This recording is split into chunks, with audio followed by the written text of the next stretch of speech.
Hello అండి, welcome to విశ్వటారు. Thank you so much అందరి సపోర్ట్కి, లైక్కి, సబ్స్క్రైబ్ చేసుకుంటున్నందుకు అండ్ ఫస్ట్ రీడింగ్ ఎవరైతే తీసుకుంటున్నారో వాళ్ళకి అండ్ వాళ్ళ ఫీడ్బ్యాక్కి కూడా చాలా థ్యాంక్స్. ఓకే, ఇది జనరల్ రీడింగ్. ఎవరికి ఏ మెసేజెస్ రెసినేట్ అవుతే అవి మాత్రమే తీసుకోండి, రెసినేట్ అవ్వకపోతే మాత్రం విడిచిపెట్టేసేయండి. ఓకే, సో ఇప్పుడు కొత్తగా హైప్ బటన్ కూడా వచ్చింది కదా. సో మీకు ఇంకా ఛానల్ గ్రో అవ్వాలి అని, నన్ను ప్లస్ చేయాలి అని ఆశ ఉంటే ప్లీజ్ మీరు హైప్ చేయండి. ఓకే, హైప్ అనే బటన్ ఉంటుంది. హైప్ చేయడం వల్ల నాకు వీడియో అనేది యూట్యూబ్లో చాలామందికి రికమెండేషన్లోకి వెళ్తుంది, ఛానల్ అనేది ఇంప్రూవ్ అవుతుంది అనమాట. సో ప్లీజ్ సపోర్ట్ చేయండి. ఓకే, సో ఈరోజు రీడింగ్ వచ్చేసి ఏంటంటే you versus third party. Okay, means me person third party గురించి ఏమనుకుంటున్నారు, మీ గురించి ఏమనుకుంటున్నారు అనేది వీడియో అనమాట. ఓకే, సో ఫస్ట్ మీ పర్సన్ యొక్క ఎనర్జీ మీ పట్ల ఎలా ఉంది అండ్ థర్డ్ పార్టీ గురించి ఎలా ఉందనేది చూద్దాం. Thank you so much universe. Gratitude. మా వ్యూయర్స్ పర్సన్స్ యొక్క ఎనర్జీ, మా వ్యూయర్స్ పట్ల ఎలా ఉంది, మా వ్యూయర్స్ పర్సన్స్ యొక్క ఎనర్జీ మా వ్యూయర్స్ పట్ల ఎలా ఉంది. ఈ వీడియో చూస్తున్న టైంకి మా వ్యూయర్స్ పర్సన్స్ యొక్క ఎనర్జీ మా వ్యూయర్స్ పట్ల ఎలా ఉంది.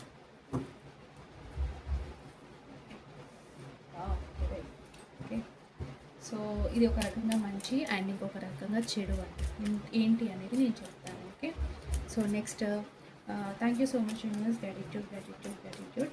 మా వ్యూయర్స్ పర్సన్స్ యొక్క ఎనర్జీ థర్డ్ పార్టీ పట్ల ఎలా ఉంది. థర్డ్ పార్టీ అంటే మీ వ్యక్తి లైఫ్లో మీరు కాకుండా ఇంకెవరైనా పర్సన్ ఉంటే వాళ్ళ గురించి అనమాట. థర్డ్ పార్టీ అంటే అంటే తన లైఫ్లో వైఫ్ ఆర్ హస్బెండ్ ఉంటే వాళ్ళు, లేదు మీరు వీడియో చూస్తున్నది వైఫ్ ఆర్ హస్బెండ్ అయితే మీ పర్సన్ లైఫ్లో ఉన్న వేరే వ్యక్తి ఆర్ ఫ్యామిలీ, కెరియర్ ఏదైనా ఉండొచ్చు.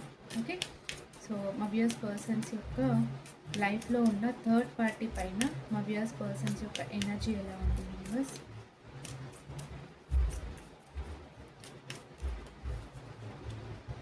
మెజిషియన్. ఓకే,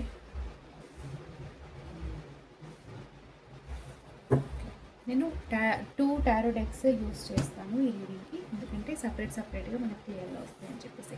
ఇది వచ్చేసి థర్డ్ పార్టీ గురించి, ఈ డెక్ వచ్చేసి మీ గురించి. ఓకేనా, సో ఎనర్జీ పరంగా చూస్తే అయితే మీ పర్సన్ మీ గురించి చాలా అబ్సెసివ్గా థింక్ చేస్తున్నారండి. ఓకే, మీ పైన ఫిజికల్ అట్రాక్షన్ అయితే చాలా ఉంది. ఇమ్మీడియట్గా మీతో కమ్యూనికేట్ అవ్వాలి, మీతో వచ్చి కలవాలి అనేది అయితే చాలా డీప్గా థింక్ చేస్తున్నారు. అండ్ మీ గురించి ఓవర్ థింక్ చేస్తున్నారు. ఎలా అయినా మిమ్మల్ని చేపట్టాలి, ఎలా అయినా మిమ్మల్ని దక్కించుకోవాలి అనే ఒక మొండి పట్టుదలతో ఉన్నారనమాట.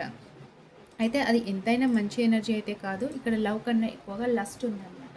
సో అది కనిపిస్తుంది, చాలా ఓవర్ థింకింగ్. అంటే కొంతమందికి ఎక్కువగా అంటే ఎలా ఉంటారంటే, కొంతమంది పరిస్థితిని అర్థం చేసుకోకుండా నువ్వు ఇప్పుడు మాట్లాడాల్సిందే, నువ్వు ఇప్పుడు నన్ను కలవాల్సిందే అన్నట్టుగా ఉంటారనమాట. సో ఆ టైప్ వ్యక్తి అనమాట. సో అబ్సెషన్ ఉంది, ఓవర్ థింకింగ్ ఉంది, మిమ్మల్ని వెంటనే కలవాలి అన్న తొందర ఉంది. అండ్ అదేవిధంగా మీ పైన అంటే ఒక కార్మిక్ బాండ్ అని చెప్పొచ్చండి. ఏంటంటే తను మీ ఆలోచనల నుంచి బయటపడాలనుకున్న పడలేని పరిస్థితి. కొంతమంది మీ పర్సన్స్ ఎలా ఉన్నారంటే ఓవర్గా డ్రింక్ చేయడము, స్మోక్ చేయడము, ఎక్కువగా లేట్ నైట్ ఏదో ఒకటి టీవీ చూడడము, మీన్స్ ఫోన్స్ చూడడము, ఎక్కువగా ఇయర్ ఫోన్స్ పట్టుకొని ఎక్కువగా వీడియోస్ చూడడము, ఇదంతా అబ్సెషన్ కిందకే వస్తుంది. సో చాలా కొంచెం డార్క్ ఎనర్జీలో ఉన్నారు మీ పర్సన్ అయితే. ఓకే, అండ్ మీ పట్ల ఇది ఎనర్జీ. అండ్ థర్డ్ పార్టీ పట్ల ఎనర్జీ ఎలా ఉంది అంటే, అటు సైడ్ చాలా మంచి ఎనర్జీ ఉందండి. అంటే అక్కడ థర్డ్ పార్టీ తన లైఫ్లోకి తిరిగి రావాలి అని మేనిఫెస్ట్ చేస్తున్నారు. ఓకే, అంటే క్లియర్గా ఏం మేనిఫెస్ట్ చేస్తున్నారు అనేది మనం టారో డెక్లో చూద్దాము. బట్ ఇక్కడ దేని గురించో థర్డ్ పార్టీ విషయంలో మీ పర్సన్ అయితే మేనిఫెస్టేషన్ అయితే చేస్తున్నారు మంచి విధంగానే. ఓకే, అండ్ డివైన్ని కోరుకుంటున్నారు. థర్డ్ పార్టీ ఎలాగైనా తన లైఫ్లో ఉండాలి అని చెప్పేసి, అండ్ వాళ్ళ మధ్యలో ఏదైతే బాండ్ ఉందో అది నిలబెట్టండి అని కోరుకుంటున్నారు. ఇక్కడ ఏంటంటే మీ పర్సన్కి ఇద్దరు కావాలి, మీరు కావాలి, తను కావాలి. కాకపోతే థర్డ్ పార్టీ పైన కొంచెం పాజిటివ్ ఎనర్జీ ఉందన్నమాట. అంటే వాళ్ళకి డివైన్ బ్లెస్సింగ్స్ ఉన్నాయి. ఇక్కడ ఏంటి అంటే మీ పైన మీ పర్సన్కి అబ్సెషన్ ఉంది, అక్కడ ఇష్టం ఉంది అని చెప్పొచ్చు. ఓకే, సో అంటే ఇక్కడ మెజిషియన్ అంటే ఏంటి అంటే ఒక పట్టుదల, ఇక్కడ పట్టుదల, అక్కడ ఒక పాజిటివ్ వేలో, ఇక్కడ నెగిటివ్ వేలో అనుకుంటే అక్కడ పాజిటివ్ వేలో అనమాట. అది డిఫరెన్స్ అంతే. అక్కడ డివైన్ బ్లెస్సింగ్స్ ఉంటాయి, ఇక్కడ కొంచెం డార్క్ ఎనర్జీ ఉన్నది ఉన్నట్టే చెప్పాలి కాబట్టి రీడింగ్లో నేను అలాగే చెప్తున్నాను. ఓకే, ఇంకా క్లారిఫై చేద్దాం కార్డ్స్ని. Okay, thank you so much universe. Gratitude gratitude gratitude. Thank you so much universe. Gratitude gratitude gratitude. మా వ్యూయర్స్ యొక్క పర్సన్స్ కరెంట్ ఫీలింగ్స్, మా వ్యూయర్స్ పర్సన్స్ యొక్క కరెంట్ ఫీలింగ్స్, మా వ్యూయర్స్ పర్సన్స్ యొక్క కరెంట్ ఫీలింగ్స్ ఈరోజు ఈ వీడియో చూస్తున్న టైంకి మా వ్యూయర్స్ పైన ఎలా ఉన్నాయి universe, please clarify. 8 of Wands, King of Cups, okay, Page of Pentacles, 10 of Wands, 9 of Swords, Lovers, 5 of Pentacles, okay.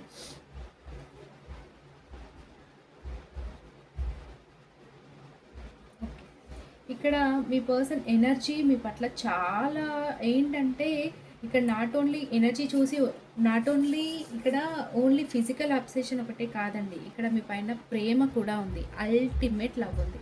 Okay, energy అయితే ఓవర్ థింక్ చేస్తున్నారు, లేట్ నైట్లో ఎక్కువగా ఆలోచిస్తున్నారు, మిమ్మల్ని ఎలా అయినా పొందాలి అన్న కోరిక ఉంది. అది ఓన్లీ లస్ట్ మాత్రమే కాదండి, ఇక్కడ క్లారిఫై చేస్తే ఏమొచ్చిందంటే మీ పర్సన్కి మీ పైన అల్టిమేట్ లవ్ ఉంది. లవ్ విత్ లస్ట్, అది గ్రేట్ కాంబినేషన్ చెప్పాలి అంటే. మీ పర్సన్కి మీ పైన ఎంత ప్రేమ ఉందో అంత ఫిజికల్ అట్రాక్షన్ కూడా ఉంది మీ పైన. మిమ్మల్ని ఎలా అయినా పొందాలి, ఎలా అయినా మీతో ఉండాలి, లాంగ్ టర్మ్లో మీతో ఉండాలి అన్న కోరిక, విష్, స్ట్రాంగ్ విల్ అయితే కనిపిస్తుంది. సో ఇదనమాట క్లారిఫై చేస్తే మనకి అర్థమైంది ఏంటంటే మీరంటే మీ పర్సన్కి చాలా ఇష్టం, ఎందుకంటే ఇది మెయిన్ ఎనర్జీ, ఇవి డీప్ డౌన్ ఫీలింగ్స్ అనమాట. డీప్ డౌన్ మీ పర్సన్కి మీ పైన చాలా చాలా చాలా ప్రేమ ఉంది, ఎందుకంటే ఇక్కడ మనకి కింగ్ ఆఫ్ కప్స్ ఉంది, ద లవర్స్ కార్డ్ కూడా ఉంది. అందుకే ఇంత అబ్సెసివ్గా థింక్ చేస్తున్నారు. ఎందుకు అంత అబ్సెసివ్గా థింక్ చేస్తున్నారు అని అంటే మీ పర్సన్కి మీ పైన ఉన్న ప్రేమ అలా తనని ప్రశాంతంగా ఉండనివ్వట్లేదు అనమాట. ఇన్ని రోజులుగా మీ పైన ప్రేమని అణిచిపెట్టుకొని ఉండొచ్చు, అండ్ ఎక్కువగా ఫీలింగ్స్ ఎక్స్ప్రెస్ చేయలేకపోతుండొచ్చు, ఏదో ఒక రీజన్ వల్ల మీతో సైలెంట్గా ఉంటుండొచ్చు. కాకపోతే తనకి డీప్ డౌన్ మాత్రం మీరంటే చాలా ప్రేమ అండి. మీ పర్సన్ చాలా జెన్యూన్ పర్సన్, అండ్ మీ పైన ఉన్న ఫీలింగ్స్ అన్నీ ఎందుకు దాచిపెట్టుకుంటున్నారు అంటే తను ఒక మ్యారీడ్ పర్సన్, ఆల్రెడీ ఇక్కడ మ్యారీడ్ పర్సన్స్ కనిపిస్తున్నారు. మీ రిలేషన్ ఏంటి అంటే మీ పర్సన్ ఆల్రెడీ మ్యారీడ్ పర్సన్ అయినా కూడా మీతో ఒక రిలేషన్షిప్లో ఉన్నారు. అది లవ్ రిలేషన్ అయి ఉండొచ్చు, ఎక్స్ట్రా మ్యారిటల్ అఫైర్ అయి ఉండొచ్చు, లేదు అని అంటే ఒక ఫ్రెండ్లీ రొమాంటిక్ రిలేషన్షిప్ కూడా అయి ఉండొచ్చు. సో అక్కడ ఏంటంటే ఇక్కడ మీతో కలిసి ఉండలేని సిచ్యువేషన్ ఏదో ఉందండి. ఓకే, ఇక్కడ అందుకే మీ పర్సన్కి మీతో కమ్యూనికేట్ చేయాలి. చాలామందికి ఇక్కడ లాంగ్ డిస్టెన్స్ కనిపిస్తుంది. ఎవరికైతే లాంగ్ డిస్టెన్స్ ఉందో వాళ్ళు మీతో మాట్లాడాలి, కమ్యూనికేట్ చేయాలి, మీతో చాలా టైం వరకు చాలా విషయాల గురించి మాట్లాడాలి అని అయితే ఉంది. చాలామందికి కమ్యూనికేషన్ వచ్చే అవకాశం అయితే ఉందండి, ఎందుకంటే ఇక్కడ 10 of Wands అండ్ డెవిల్ నేచర్తో ఏంటి అంటే మీ పైన ఉన్న ఫీలింగ్స్ కంట్రోల్ చేసుకోవడం మీ పర్సన్కి అసలు అవ్వట్లేదండి. ఓకే, అది లవ్ పరంగా అయినా సరే అండ్ ఇంటిమసీ పరంగా అయినా సరే మీకు దూరంగా ఉండడం మీ పర్సన్కి అవ్వట్లేదు. సో ఖచ్చితంగా కమ్యూనికేషన్ వచ్చే అవకాశం అయితే ఉంది. మోస్ట్లీ ఆగస్ట్ వరకు మీరు వెయిట్ చేయొచ్చు. ఆగస్ట్ లేదు అని అంటే 8 months. ఎవరికైతే ఈ మధ్య కాలంలో అస్సలు కమ్యూనికేషన్ లేదో వాళ్ళకి 8 months అనుకోండి. లేదు ఆన్ అండ్ ఆఫ్లో ఉంటున్నారు అంటే ఆగస్ట్లో మీకు కమ్యూనికేషన్ వచ్చే అవకాశం ఉంది, రీయూనియన్ అయ్యే అవకాశం ఉంది. ఓకే, మీ పర్సన్కి ఇంత ప్రేమ ఉంది, తన ఫీలింగ్స్ లోపలే కంట్రోల్ చేసుకొని ఇంకా బర్డెన్గా ఫీల్ అవుతున్నారండి. ఓకే, చాలా బర్డెన్గా ఫీల్ అవుతున్నారు. అసలు తనకేం అర్థం కావట్లేదు, మీకు దూరంగా ఉండడం వల్ల తనకి లేట్ నైట్లో అసలు నిద్ర పట్టట్లేదు. ఓకే, అండ్ తనకున్న రెస్పాన్సిబిలిటీస్, మీ పైన ఉన్న ఫీలింగ్స్, ఇవన్నీ బ్యాలెన్స్ చేసుకోవడం తన వల్ల అవ్వట్లేదండి. సో ఒక చిన్న కమ్యూనికేషన్, ఒక చిన్న ఆఫర్ ఏదో మీకు ఇవ్వాలని అయితే అనుకుంటున్నారు. అంటే దూరం నుంచి మిమ్మల్ని గమనిస్తున్నారు, మీరు ఎలా గ్రో అవుతున్నారు అండ్ మీరు మీ లైఫ్ని ఎలా చక్కదిద్దుకుంటున్నారు అని చెప్పేసి చాలా గమనిస్తున్నారు. ఒక చిన్న ఆఫర్ ఏదైనా ఇచ్చి, అంటే ఒక చిన్న మెసేజ్ కాల్, లేదంటే ఏదైనా మీరిద్దరూ ఒకవేళ ఆఫీస్ పరంగా కనెక్ట్ అయి ఉన్నారు, జాబ్ పరంగా కనెక్ట్ అయి ఉన్నారు అని అంటే ఏదో ఒక జాబ్ ఆఫర్ అలా ఇచ్చేసి మీతో కనెక్షన్ రీబిల్డ్ చేసుకోవాలి, కమ్యూనికేషన్ రీబిల్డ్ చేసుకోవాలనే ఆలోచన అయితే మీ పర్సన్కి ఉంది. ఎందుకంటే మీ ఆలోచనలు వస్తూ ఉంటే తన మైండ్ అనేది ప్రశాంతంగా ఉండట్లేదు. రాత్రిలో నిద్రపోవడం లేదు. ఒక భయంకరమైన కలలు, మీరేదో దూరం అయిపోతున్నట్టుగా, మీ ఇద్దరి మధ్యలో సెపరేషన్ పెరుగుతున్నట్టుగా, ఇవన్నీ వచ్చేసి తనకి మైండ్ అనేది ప్రశాంతంగా లేదు. ఎందుకు అనంటే మీ పైన ఫిజికల్ అట్రాక్షన్ ఎక్కువగా ఉంటుంది. ప్రేమ రోజు రోజుకి ఎక్కువ అవుతుంది. అండ్ మీ పైన ఇంటిమెసీ పెరుగుతుంది. అవన్నీ మాట్లాడదామా అనంటే మీతో కమ్యూనికేషన్‌లో రెగ్యులర్‌గా ఉండలేకపోతున్నారు. సో, ఇదనమాట మెయిన్. అందుకే ఇక్కడ చాలామందికి ఏంటంటే మెయిన్ ప్రాబ్లమ్ వచ్చేసి 5 ఆఫ్ పెంటికల్స్ ఏంటంటే మీ పర్సన్ ఏవో మనీ ఇష్యూస్‌లో కూడా ఇబ్బంది పడుతున్నారు. అంటే మీ సైడ్ ఏదైనా యాక్షన్ తీసుకుందామా అంటే ప్రెజెంట్ తను ఒక ఫైనాన్షియల్ ఇష్యూలో ఉన్నారండి. ఓకే. అంటే తన మనీ పరంగా ఏదో ప్రాబ్లమ్‌లో ఉన్నారు. మనీ ప్రాబ్లమ్ ఫేస్ చేస్తున్నారు. అండ్ బాగా అప్పులైపోయి ఉండొచ్చు. లేదంటే జాబ్ లాస్ అయ్యి ఉండొచ్చు. లేదంటే జాబ్‌లో అనుకున్నంతగా గ్రోత్ లేకపోతుండొచ్చు. అందుకే ఒక న్యూ జాబ్ ఆఫర్ కోసం వెయిట్ చేస్తున్నారు. మీన్స్ ఏదైనా ఆఫర్ వస్తుందా? లేదంటే దేంట్లో అయినా ఇన్వెస్ట్ చేద్దామా? ఫైనాన్సెస్ ఇంప్రూవ్ అవుతాయా? అనే విధంగా ఆలోచిస్తున్నారు. సో, ఎక్కువగా ఫైనాన్సెస్ మీద ఎక్కువగా దృష్టి పెట్టడం వల్ల మీ పైన యాక్షన్ తీసుకోలేని పరిస్థితి ఏదో ఉంది. బట్ ఖచ్చితంగా కమ్యూనికేషన్ అయితే చేస్తారండి. కమ్యూనికేషన్ చేసి మీతో రీయూనియన్ అయ్యే ఛాన్సెస్ అయితే హైలీ పాసిబుల్. ఇవి మీ పైన ఉన్న కరెంట్ ఫీలింగ్స్ అనమాట. చాలా ప్రేమ, అబ్సెషన్ అండ్ మిమ్మల్ని మీరు లేకుండా ఉండలేని ఎనర్జీ అయితే నాకు బాగా కనిపిస్తుందండి. ఓకే. ఖచ్చితంగా ఈ ఎనర్జీని అయితే క్లెయిమ్ చేసుకోండి. ఓకే. ఇప్పుడు థర్డ్ పార్టీ పైన చూద్దాం. ఎందుకు ఏమి మేనిఫెస్ట్ చేస్తున్నారు తన డీప్ డౌన్ అనేది చూద్దాం. Okay. Thank you so much universe. Gratitude. మా వ్యూయర్స్ యొక్క పర్సన్స్ తన లైఫ్లో ఉన్న థర్డ్ పార్టీ గురించి ఏం ఫీల్ అవుతున్నారు, కరెంట్ ఫీలింగ్స్ ఎలా ఉన్నాయి? మా వ్యూయర్స్ యొక్క పర్సన్స్ తన లైఫ్లో ఉన్న థర్డ్ పార్టీ గురించి కరెంట్ ఫీలింగ్స్ ఎలా ఉన్నాయి?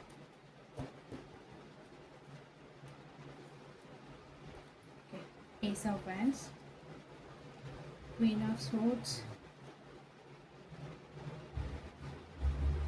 6 of wands, 5 of cups, Queen of wands, 9 of wands. Bottom of the deck, Wheel of fortune. Okay, happy. Okay. ఇక్కడ మీ పర్సన్కి మీ థర్డ్ వాళ్ళ లైఫ్లో ఉన్న థర్డ్ పార్టీ పైన ఏంటంటే తన చేతిలో ఏమీ లేదు. అందుకే సైలెంట్గా మేనిఫెస్టేషన్ మాత్రం చేసుకుంటున్నారనమాట. ఈ పర్సన్ నా లైఫ్లో ఉండాలి, రీయూనియన్ కావాలి అనే ఉద్దేశంతో మేనిఫెస్టేషన్ చేస్తున్నారు. కానీ తన చేతిలో అయితే ఏమీ లేదు, యాక్షన్ ఏమీ తీసుకోవడం లేదు. అంటే తన బౌండరీస్ ఏవో గీసుకొని సైలెంట్గా ఉంటున్నారు. తన టైం వచ్చే వరకు వెయిట్ చేయాలి, ఇప్పుడు నేనేమీ చేయలేను అన్న ఎనర్జీలో అయితే ఉన్నారండి. ఓకే. సో ఎప్పుడైతే తన వీల్ టర్న్ అయిపోయి తన దశ తిరిగిపోయి తనకు మంచి టైం వస్తుందో అప్పటి వరకు నేను వెయిట్ చేస్తాను. అప్పటి వరకు యాక్షన్ అయితే ఏమీ తీసుకోను, కానీ మేనిఫెస్టేషన్ అయితే చేస్తాను, గట్టిగా కోరుకుంటున్నారు దేవుణ్ణి. ఓకే. యాక్చువల్లీ మీ పర్సన్కి తన లైఫ్లో ఉన్న థర్డ్ పార్టీ కూడా కావాలండి. ఇక్కడ మీ పైన ప్రేమ, అబ్సెషన్ అన్నీ ఉన్నాయి. చాలా డీప్ ఫీలింగ్స్ ఉన్నాయి మీ పైన. కానీ అక్కడ ఏంటి అంటే మోస్ట్లీ ఇక్కడ ఏంటి అంటే థర్డ్ పార్టీ అనేవాళ్ళు మీ పర్సన్ యొక్క వైఫ్ ఆర్ హస్బెండ్ అయి ఉంటారు. ఓకే. నాకు వచ్చిన ఎనర్జీ చెప్తున్నాను. మళ్ళీ కామెంట్ సెక్షన్లో ఈ రిలేషన్స్ని ఎలా సపోర్ట్ చేస్తారు అది ఇదని చెప్పకండి. ఎందుకంటే నేను ఉన్నది టారోలో. ఐఎమ్ ఏ టారో రీడర్స్ అనేది ఫీలింగ్స్ అనేవి క్లియర్గా చెప్పాలి. ఎనర్జీస్ పరంగా వర్క్ చేస్తారు. నేను వీళ్ళకే చెప్తాను, వీళ్ళకి చెప్పను అనేది ఏమీ ఉండదు. ఏ రిలేషన్షిప్ అయినా గైడెన్స్ ఇవ్వడం నా బాధ్యత, అదే ఇస్తాను. ఓకే. సో ఇక్కడ మోస్ట్లీ ఎవరైతే ఉన్నారో మ్యారీడ్ పర్సన్స్ ఉన్నారో వాళ్ళ వైఫ్ ఆర్ హస్బెండ్తో సపరేషన్లో ఉన్నారు. ఎందుకంటే ఇక్కడ నాకు వాళ్ళ మధ్యలో ఫిజికల్ రిలేషన్షిప్ లేనట్టుగా కనిపిస్తుందండి. ఎందుకు అనంటే ప్రజెంట్ ఉన్న ఎనర్జీ ప్రకారం. ఎందుకంటే ఇక్కడ క్వీన్ ఆఫ్ సోర్డ్స్ అంటే చాలా ప్రాక్టికల్ మనిషి, చాలా కటువుగా ఉండే మనిషి, ఎమోషన్స్కి దూరంగా ఉండే మనిషి, ఎవరైనా తప్పు చేసినా స్ట్రాంగ్గా నిలదీసే వ్యక్తి అనమాట. అదొకటే కాదు, ఫస్ట్ తనకి తను ప్రియారిటీ ఇచ్చుకుంటుంది. అండ్ ఏదైనా తప్పు చేసినా కూడా భరించలేదన్నమాట, వెంటనే ఖండిస్తుంది. Single mother or single father కనిపిస్తున్నారు. ఓకే. ఇక్కడ ప్రజెంట్ నాకు కనిపించేది ఏంటంటే మీ పర్సన్ లైఫ్‌లో ఉన్న థర్డ్ పార్టీకి, మీ పర్సన్‌కి మధ్యలో సెపరేషన్ ఉంది. ఇద్దరు అయితే కలిసి లేరు ప్రెజెంట్. లేదు ఒక దగ్గర ఉన్నా కూడా వాళ్ళిద్దరికీ ఒక ఎమోషనల్ బాండ్ కానీ ఏమీ లేదనమాట. అయితే మీ పర్సన్ ఏం మేనిఫెస్ట్ చేస్తున్నారు అనంటే ఆహ్, ఆ థర్డ్ పార్టీకి, మీ పర్సన్‌కి మధ్యలో ఒక మంచి మీన్స్ అక్కడ కూడా ఒక ఫిజికల్ రిలేషన్ అనేది ఎక్స్‌పెక్ట్ చేస్తున్నారు. బట్ మీ పైన ఉన్నంత అబ్సెషన్ అయితే కాదు. అక్కడ ఏంటి అనంటే మళ్ళీ తన లైఫ్‌లో ఆ వైఫ్ అండ్ హస్బెండ్ రిలేషన్‌షిప్ అనేది మళ్ళీ మొదలవ్వాలి. ఇద్దరి మధ్యలో ఒక ప్యాషనేట్ న్యూ బిగినింగ్ జరగాలి. ఇద్దరు మళ్ళీ రీయూనియన్ అవ్వాలి. ఈ రిలేషన్‌షిప్‌లో సక్సెస్ కావాలి. మీ పర్సన్‌కి ఏంటంటే ఒకవేళ ఇక్కడ థర్డ్ పార్టీ అనేవాళ్ళు వాళ్ళ వైఫ్ ఆర్ హస్బెండ్ అయితే గనక వాళ్ళకి ఈ రిలేషన్‌షిప్‌లో సక్సెస్ కావాలి. వాళ్ళ వైఫ్ ఆర్ హస్బెండ్‌తో రీయూనియన్ కావాలి. ఎందుకు అనంటే ఇది సొసైటీ ఇష్యూ. అందరూ తనని మంచి వ్యక్తిగా చూడాలి అనేది తన విష్ అనమాట. ఓకే. అండ్ ఇక్కడ వాళ్ళైతే చాలా రిగ్రెట్ ఫీల్ అవుతున్నారు. అండ్ థర్డ్ పర్సన్స్‌ని చాలా మిస్ అవుతున్నారు. ఎందుకంటే జరిగిన దాంట్లో మీ పర్సన్ తప్పేదో కనిపిస్తుందండి. ఎందుకంటే రిగ్రెట్ ఫీలింగ్ ఉంది. ఏదో తనే వాళ్ళ వాళ్ళ లైఫ్‌లో ఉన్న పర్సన్స్‌ని బాధపెట్టుంటారు. ఆర్ ఏదో తప్పు చేసి వాళ్ళు బాధపడే విధంగా చేసుంటారు. అందుకే మీ పర్సన్ రిగ్రెట్ అవుతున్నారు. అండ్ ఇక్కడ ఏంటంటే మీకు అట్రాక్ట్ అవ్వడం వల్ల ఇక్కడ నాకు మోస్ట్‌లీ వాళ్ళ వైఫ్ ఆర్ హస్బెండ్‌కి మీ రిలేషన్‌షిప్ గురించి తెలిసి ఉంటుంది mostly. Okay. Wife or husband కాకపోయినా కూడా మీన్స్ రెసొనేట్ అయిన విధంగా తీసుకోండి. ఓకే. ఇక్కడ ఎనర్జీస్ అటు ఇటుగా కూడా అయ్యుండొచ్చు. సో, ఎవరికి ఏది రెసొనేట్ అయితే అది తీసుకోండనమాట. ఇక్కడ వాళ్ళ లైఫ్‌లో ఉన్న థర్డ్ పర్సన్స్‌కి వాళ్ళు వైఫ్ ఆర్ హస్బెండ్ కావచ్చు, లేదంటే అదర్ పర్సన్స్ అయినా కావచ్చు. ఓకే. సో, వాళ్ళకి మీ గురించి తెలిసే ఉంటుంది. ఎందుకంటే అందుకే ఇక్కడ క్వీన్ ఆఫ్ సోర్స్ కింద క్వీన్ ఆఫ్ వ్యాండ్స్ వచ్చింది కాబట్టి వాళ్ళెందుకు కోపంగా ఉన్నారు, వాళ్ళకి మీ గురించి తెలిసింది. లేదు అంటే ఎవరో రొమాంటిక్ పార్టీ గురించి తెలిసింది. అందుకే వాళ్ళు మీ పర్సన్‌ని దూరంగా పెడుతున్నారు. ఖండిస్తున్నారు. నువ్వు తప్పు చేశావన్నట్టుగా నిలదీస్తున్నారు. వాళ్ళని కంట్రోల్ చేయడానికి చూస్తున్నారు. సో, మేబీ ఆ ఎనర్జీ వల్ల మీన్స్ అంత కటువుగా కంట్రోల్ చేస్తుంది మీ పర్సన్‌ని కాబట్టి తను మీ సైడ్ సరిగ్గా మాట్లాడలేకపోతున్నారు. మీ సైడ్ రాలేకపోతున్నారు. కాకపోతే ఆ దూరం వల్ల మీ పైన ఫీలింగ్స్ అనేవి పెరిగిపోతున్నాయి. ఇక్కడ ఏంటంటే మీ పర్సన్‌కి, థర్డ్ పార్టీకి మధ్యలో ఎక్కువ ఎమోషనల్ బాండ్ అయితే లేదండి. ఇక్కడ మీ పట్ల చాలా ఎమోషనల్ బాండ్ ఉంది. చాలా ప్రేమ ఉంది. చాలా అట్రాక్షన్ కూడా ఉంది. లాంగ్ టర్మ్‌లో మీ రిలేషన్‌షిప్ ఉండాలి అన్న కోరిక మీ పర్సన్‌కి చాలా స్ట్రాంగ్‌గా ఉంది. బట్ ఇక్కడ ఏంటి అంటే ఐదర్ సొసైటీ ఇష్యూ అయ్యుండొచ్చు. లేదంటే ఒక కమిటెడ్ రిలేషన్‌షిప్ కాబట్టి ఇది చివరి వరకు కంటిన్యూ అవ్వాలి. లేదు అంటే ఆహ్, ఆహ్, ఇంకా ఉంటాయి కదా! సొసైటీ పరంగా సెపరేట్ అవుతే తనని కేర్ చేయకపోవడం అలాంటివేవో ఉంటాయి కాబట్టి, అలాంటివి ఫేస్ చేసే ధైర్యం మీ పర్సన్‌కి లేదు. ఓకే. సో, దానివల్ల ఏంటంటే మీ పర్సన్ ఈ పర్సన్స్‌తో కూడా రీయూనియన్ కోసం వెయిట్ చేస్తున్నారు. ఎందుకంటే తను చేసిన తప్పుకి రిగ్రెట్ ఫీల్ అవుతున్నారు. అండ్ తన లైఫ్‌లో ఉన్న థర్డ్ పర్సన్స్‌ని మోసం చేశాను అన్న ఫీలింగ్ కూడా మీ పర్సన్‌కి ఉంది. అండ్ ఏంటంటే తనకేదైనా ఛాన్స్ వస్తుందా? లేదంటే వాళ్ళ లైఫ్‌లో ఉన్న థర్డ్ పార్టీ ఏమైనా తనని క్షమిస్తుందా? మళ్ళీ రీయూనియన్ అవుతుందా? తనే వచ్చి తన సైడ్ మళ్ళీ రీయూనియన్ అవుతుందా? అనేది బాగా వెయిట్ చేస్తున్నారనమాట. యాక్షన్ అయితే తీసుకోవట్లేదు. బట్ స్ట్రాంగ్‌గా అయితే మేనిఫెస్ట్ చేస్తున్నారు. థర్డ్ పార్టీకి తనకి రీయూనియన్ అయితే కావాలి అని చెప్పేసి. ప్రస్తుతానికైతే థర్డ్ పార్టీకి మీ పర్సన్‌కి అయితే సెపరేషనే నడుస్తుంది. ఇద్దరి మధ్యలో ఎలాంటి ఎమోషనల్ బాండ్ అయితే లేదు. బట్ వెయిట్ చేస్తున్నారు మీ పర్సన్ మీ థర్డ్ పార్టీతో రీయూనియన్ అవ్వడానికి. ఇక్కడ ఏంటి అంటే వెయిటింగ్ అనేది లేదు. యాక్షన్ అయితే ఉంది. మీ పర్సన్ మీ సైడ్ యాక్షన్ తీసుకుంటారు. కమ్యూనికేట్ చేస్తారు. ఎందుకంటే మీకు దూరంగా ఉండడం మీ పర్సన్‌కి కూడా వల్ల కావటం లేదనమాట. సో, ఇదండి. ఇవి వచ్చేసి మీ పైన ఫీలింగ్స్. ఇదొచ్చేసి థర్డ్ పార్టీ పైన ఫీలింగ్స్. ఐ హోప్ క్లియర్‌గా ఎక్స్‌ప్లెయిన్ చేశానని అనుకుంటున్నాను. So, please claim this positive energy. Thank you.